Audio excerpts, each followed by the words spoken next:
Test du son du micro. Salut les moldus.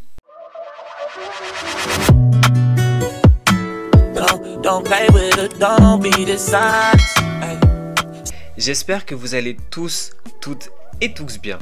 Aujourd'hui, on se retrouve pour le Ace Avis de l'épisode 4 de RuPaul's Drag Race All Star saison 10. Vous êtes prêts?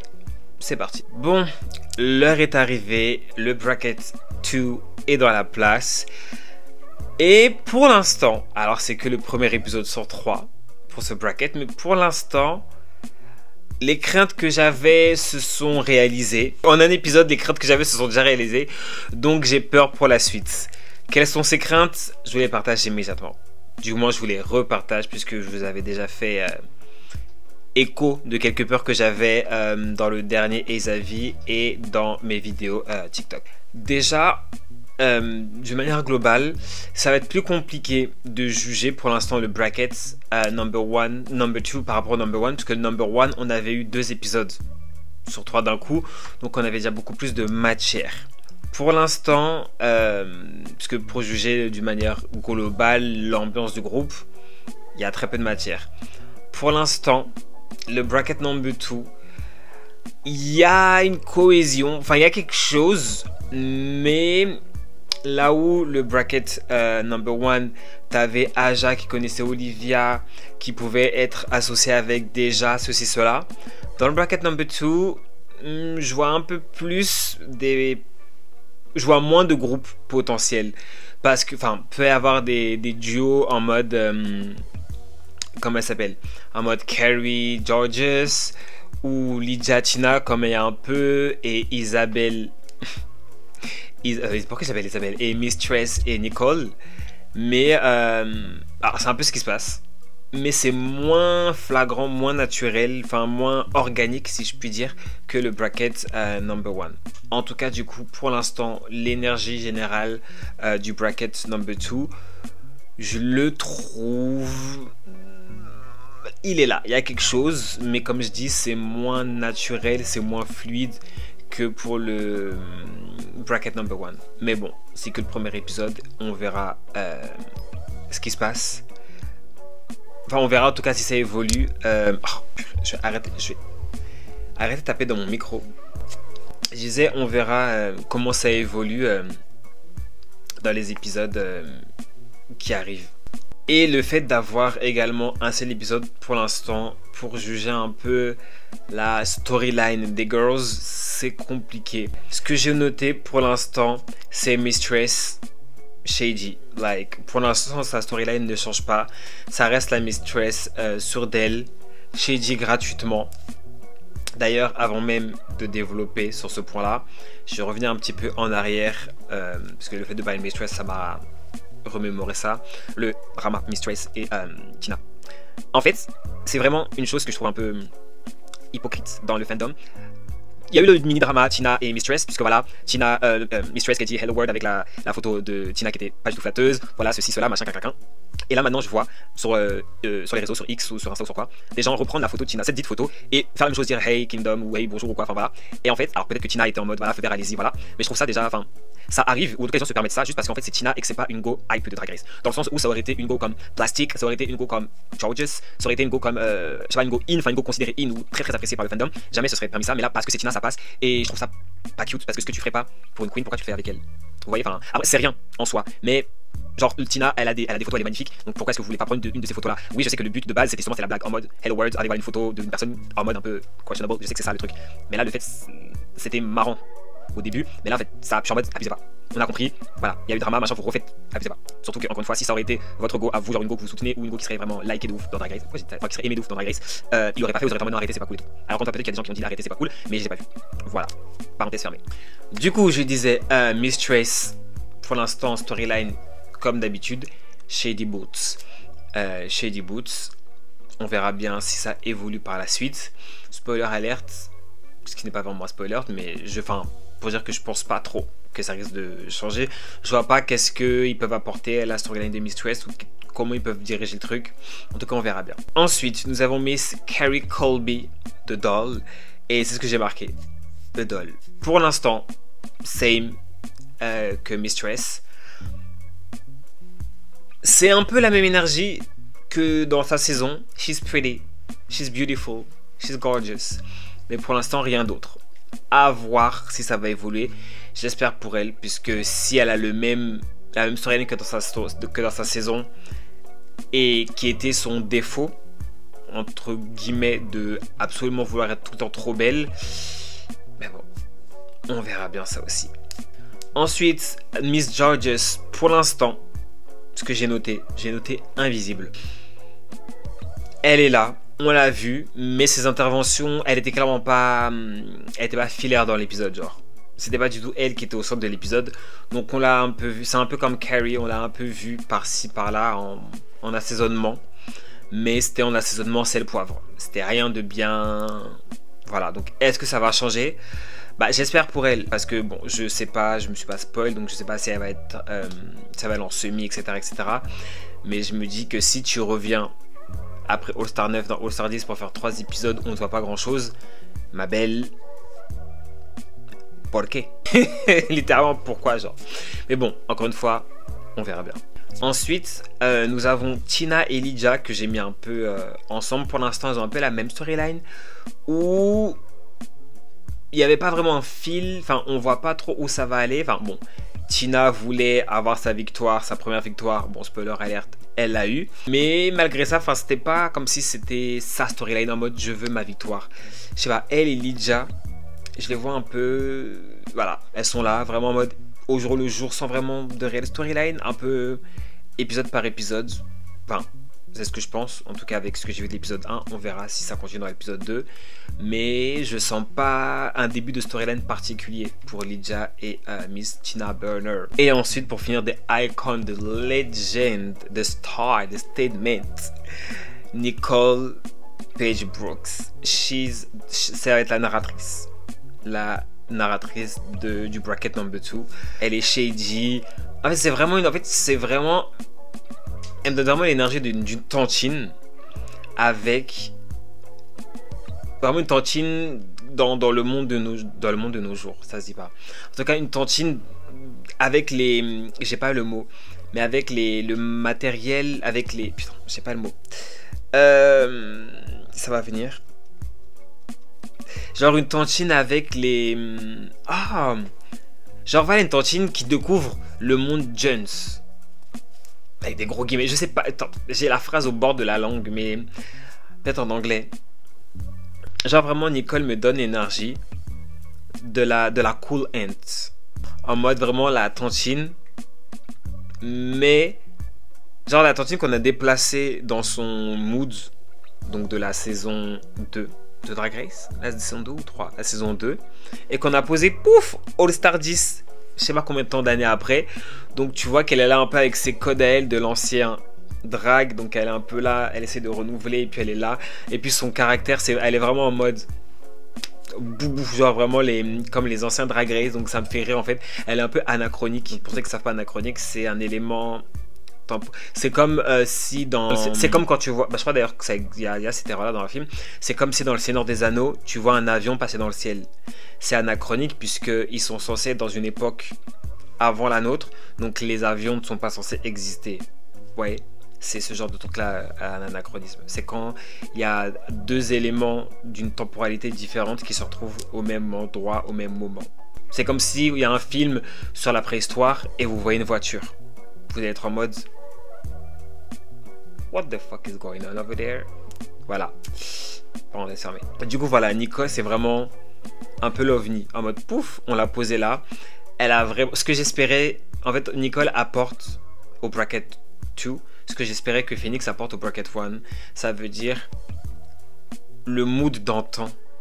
Alors quand je dis d'antan, voilà, je parle surtout de Drag Race parce qu'elle n'est pas non plus, c'est pas un fossile, mais vraiment la vibes des premiers Drag Race en mode, voilà, l'énergie, le shade, et elle fait ça bien et j'adore. Nicole Paige Brooks, the narratrice of the bracket 2, ça c'est sûr et certain. Genre c'était en tout cas la narratrice de l'épisode 1, donc il n'y a pas de raison que ça continue pas comme ça. En tout cas, ça aussi on verra bien.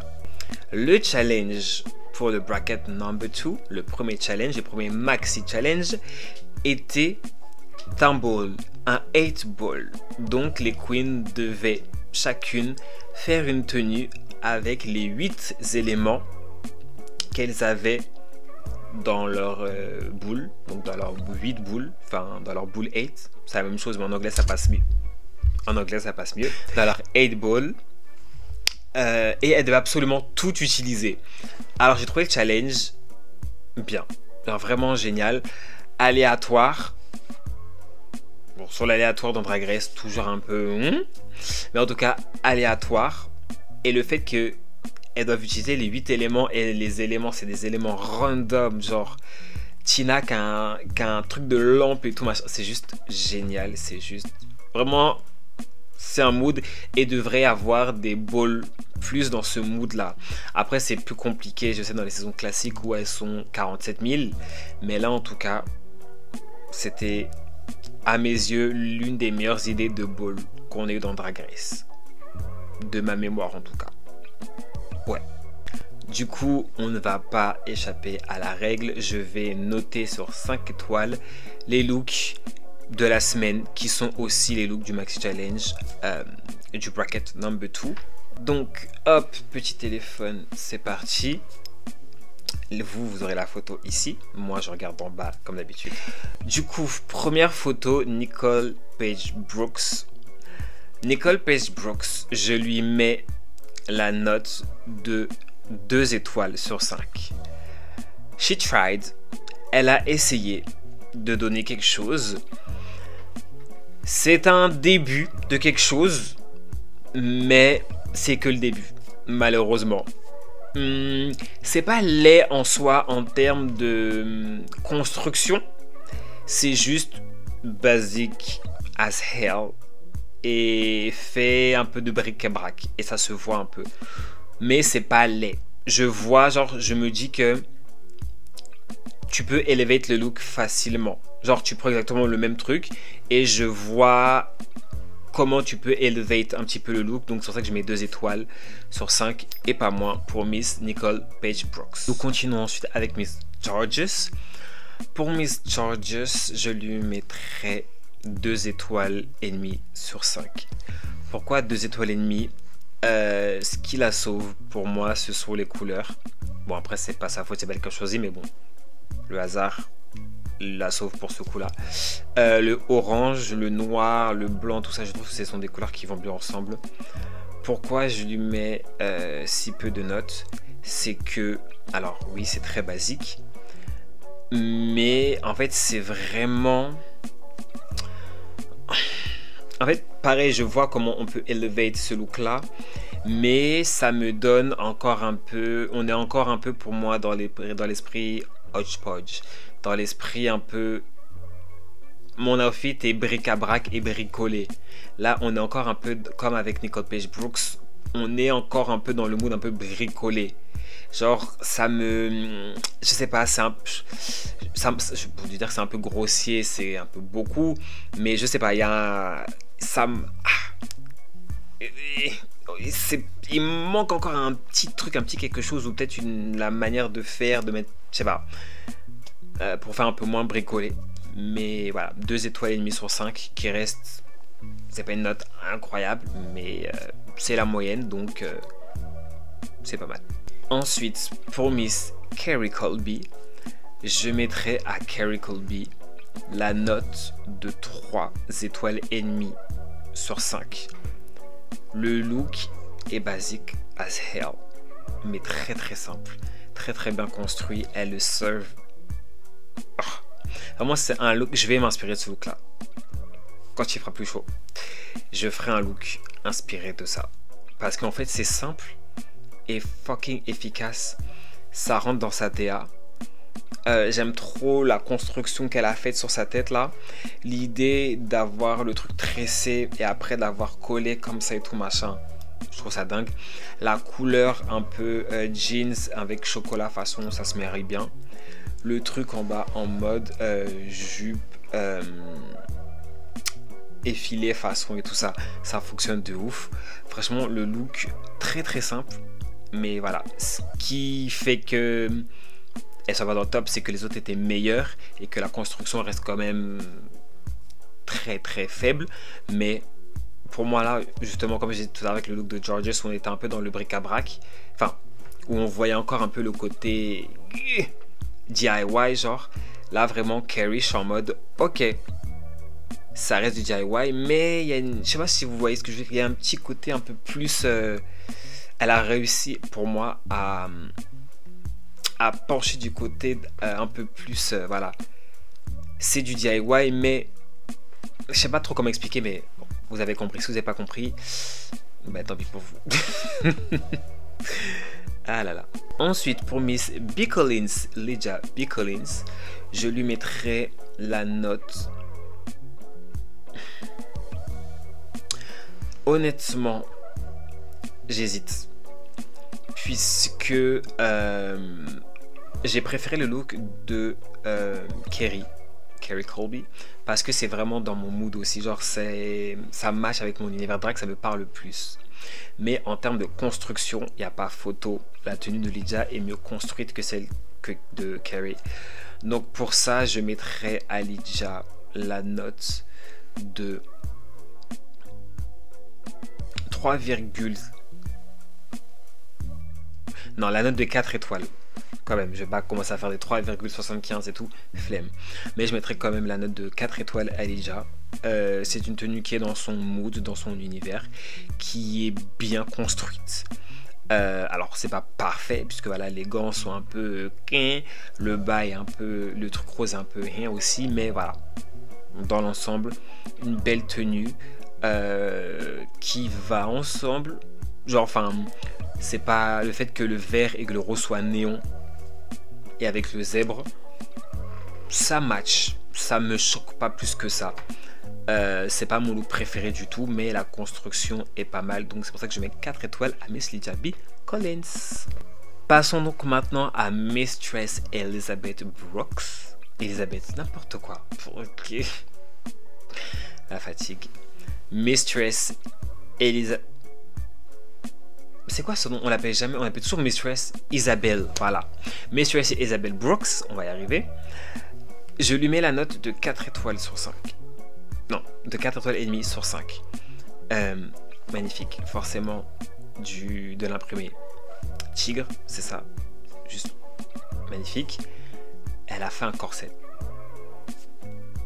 Qu'est-ce que vous voulez que je rajoute de ça? Elle a fait un corset. À partir de là, je peux rien rajouter. Elle a fait un corset. La wig, magnifique, volume, as always, le petit sac et tout machin. Elle a utilisé tous les éléments, mais intelligemment. Puisque j'ai vu des gens qui sont en mode non, mais Mistress, elle a caché son truc bleu et tout ça. Elle a utilisé. On a dit qu'on devait l'utiliser. On n'a pas dit que ça devait être spécialement voyant. Là, elle aurait mis du bleu, ça aurait gâté la tenue. Là, c'est très bien. Ça fait un mode petit chaudron qu'elle porte et tout. Très chic. J'adore. Oui, clairement 4 étoiles et demie sur 5 pour Mistress Elizabeth Brooks. Et pour finir, pour Miss Tina Burner, 5 étoiles sur 5. Je suis pas fan du pantalon. Ça me fait penser, on dirait un peu en chaudron.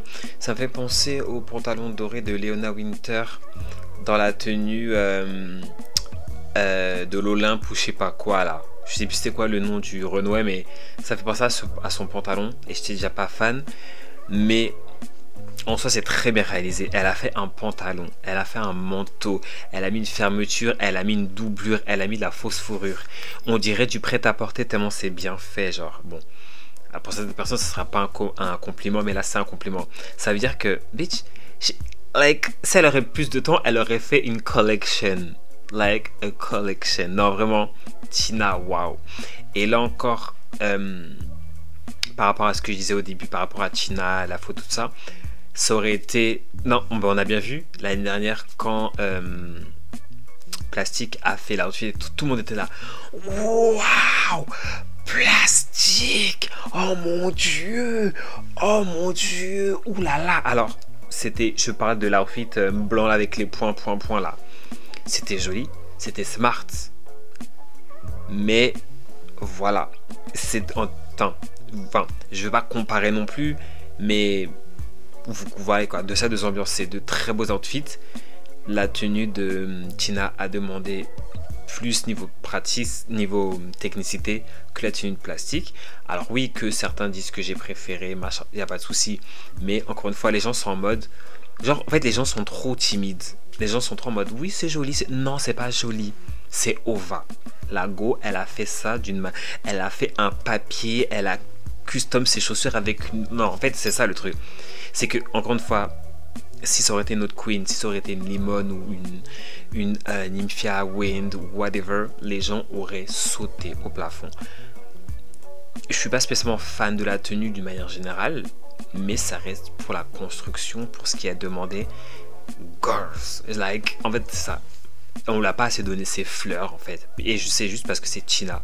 Ça aurait été Georges qui aurait fait le truc. Mais clairement, Tina, elle a eu son big one, comme dirait Mistress, et j'espère qu'elle va continuer à slay puisque j'ai envie de la voir en semi-finale, clearly. C'était donc mon avis sur l'épisode 1 du bracket number 2, donc l'épisode 4 de manière générale, mais bon, c'est le premier épisode du bracket number 2. Vous avez compris, si vous n'aviez pas compris, that's on you. Donc voilà, prochain épisode, il s'agit d'un roast, mais d'un rapping roast. La dernière fois qu'on a eu ce challenge là, c'était la saison 6. À voir comment ça va se passer, puisque là c'est un roast, donc je me dis que Lydia peut bien se débrouiller puisqu'elle a gagné le roast dans sa saison. Mistress peut gérer le roast cause she's shady. Nicole Paige Brooks peut aussi gérer le roast parce qu'elle est shady. Georges s'était pas trop mal débrouillé dans son roast l'année dernière, dans Star 9. Carrie, she's the shady girl, soit un peu peut-être, voilà. Mais on a vu le roast, c'était compliqué, surtout là en rappant. Je sais pas ce qui se passe. Et j'ai hâte de le découvrir. Et je vous ferai bien évidemment un autre avis pour pouvoir en parler. Mais pour le moment, je vous fais des bisous. N'oubliez pas, liker, commenter, partager. Ça fait du bien. Et je vous dis à bientôt. Tchuss.